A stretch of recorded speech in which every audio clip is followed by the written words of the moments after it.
On the roof here, yet again, to show you another aerial view of the garden. Today is May 27th of 2015, and there we're coming into focus.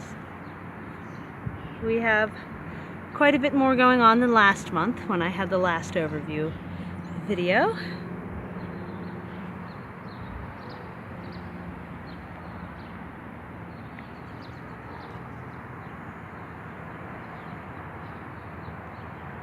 And then the roof's in the way for the rest. So what do we have going on here?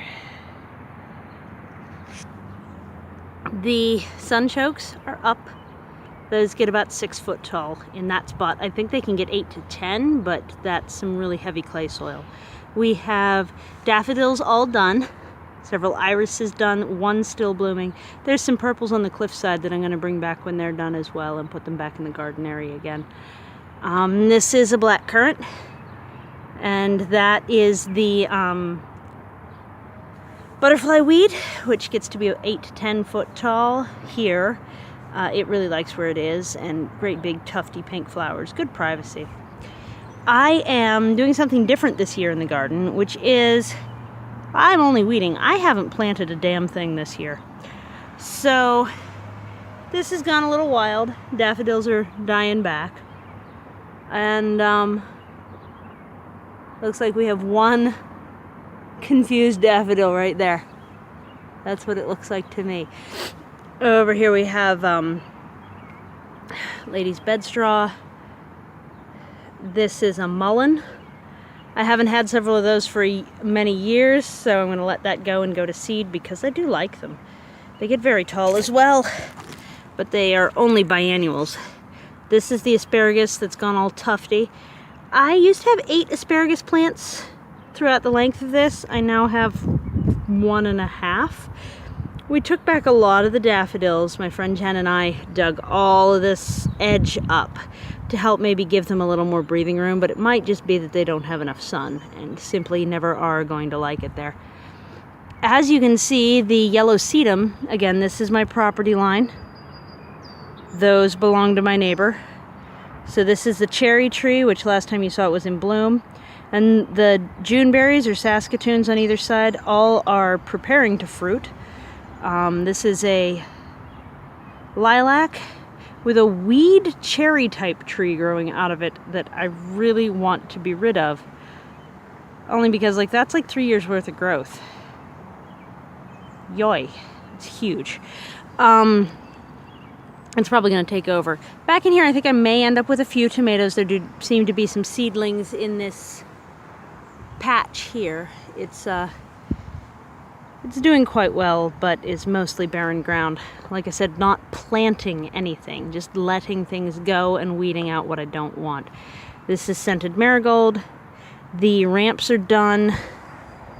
Very little going on in here except cleome. This beast on top is what's called a hardy kiwi. They don't get fuzzy, nor do they hardly do fruit. They only get about as big as a grape, and I've gotten 5 over the course of the life of this plant. I think I need to take it out. These are an apple and a pear.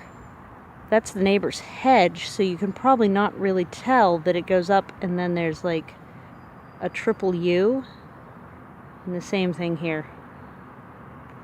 And then down here we have what was the squash bed last year.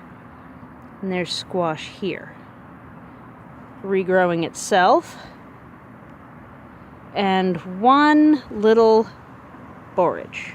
Boop. That's a catnip, which is kind of everywhere, and I let it go. There's also garlic and daffodils that are done. Back here, I'm waiting for the red currant in the back to finish doing what it's doing. I've got a hole prepared for it in the front. The front is what we just looked at. And then after that, I'm going to get the daffodils out of here. Boop, boop, and a lily. And just tarp this whole section over. I've rescued a bunch of strawberries out of it. That's my strawberry patch. I will replace them once the weed grass is dead. It's one. I've lost. So, yeah. This retainer wall used to have some stuff, now it's just basically overgrown.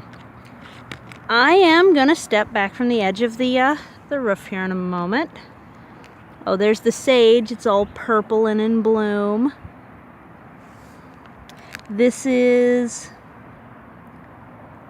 I don't know, I think that's that's a St. John's wort, which I just have let grow there because it's adorable.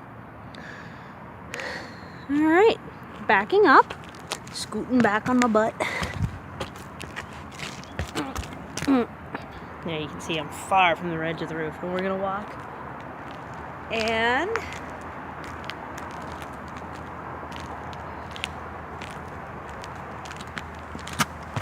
sitting down again, boop, boop.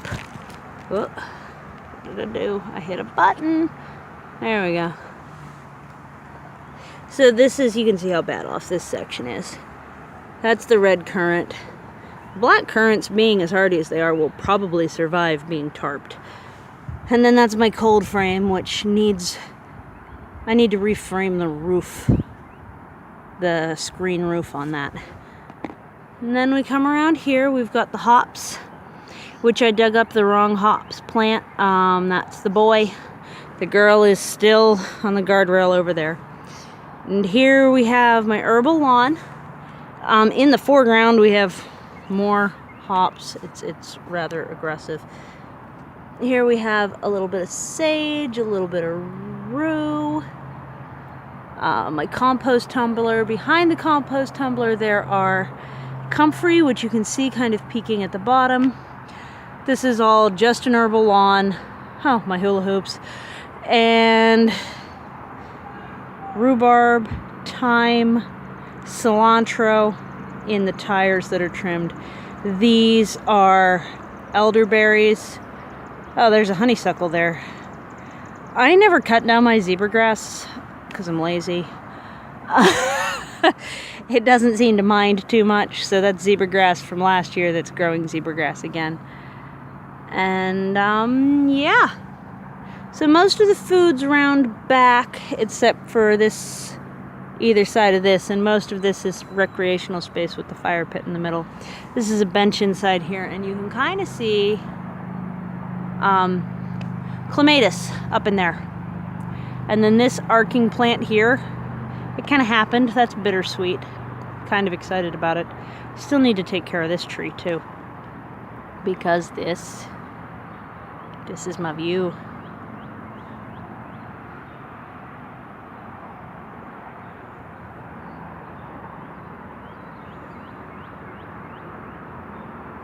This is the Allegheny River there. And can you see? Can't really see the Cathedral Learning, but you can see West Penn Hospital. That's where I was born. My hands are really dirty. Alright. So yes, this is everything.